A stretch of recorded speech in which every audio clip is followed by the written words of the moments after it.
এখন গাঁৱত এজন মৌ বেপাৰী আছিল। এদিন সেই বেপাৰীজনৰ পৰা কিছু মৌ মাটিত পৰি গ'ল।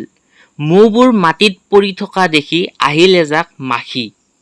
একে ঠাইতে ইমানবোৰ মৌ পৰি থকা দেখি সিহঁতে মনতে ভাবিলে ঈশ্বৰে সিহঁতৰ বাবে বৰভোজ পাতি দিছে বুলি। সিহঁতে পাৰে মানে মৌ খাবলৈ ধৰিলে। অসমীয়াত এষাৰ কথা আছে, দৰিদ্ৰৰ ভৰিৰ তলুৱালৈকে পেট, সিহঁতে খাবলৈ পালে নেৰে। দৰিদ্ৰ মাখিবিলাকে নোপোৱাই পোৱা দি মৌ খাবলৈ ধৰিলে।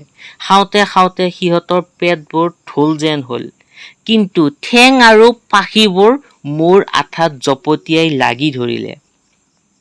উৰি যাব নোৱাৰি তাতেই সিহঁতৰ মৃত্যু হ'ল। মৰিবৰ সময়ত মাখিবোৰে কৈছিল, আমাতকৈ মূৰ্খ নাই। এটোপ মৌৰ লোভত আমি জীৱনকে হেৰুৱাবলগীয়া হলো। বন্ধুসকল, সেইবাবে কোৱা হয়, মৌৰ লোভত মাখি মৰে, জিভাৰ কাৰণে বিপদত পৰে। কথাষাৰ সত্য। ফ্ৰীতে পাই মদে মঙহে হজম কৰিব নোৱাৰাকে এসোপামান খাই ৰাস্তাত গাড়ীৰে খুন্দিয়াই বিন দুখী মানুহৰ হাত ভৰি ভাঙি ৰাজকন্যাহঁতৰ দৰে ছোৱালীয়ে আনৰ লগতে নিজৰো বিপদ মাতি অনা নাইনে বাৰু?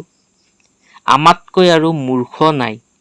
এটোপ মৌৰ লোভত আমি জীৱনকে হেৰুৱাবলগীয়া হলো বুলি মৰিবৰ সময়ত মৌমাখি কেইটাই উপলব্ধি কৰাৰ দৰে আমিও আমাৰ ভুলৰ বাবে যাতে পিছত পস্তাবলগীয়া নহয়, তাৰ বাবে বন্ধুসকল আগতীয়াকৈয়ে সাৱধান হওক।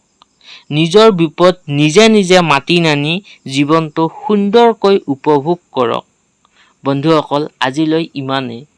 পুনৰ লগ পাম এটা নতুন ভিডিঅ'ৰ সৈতে। ভিডিঅ'টো শেষলৈ চাই থকাৰ বাবে ধন্যবাদ।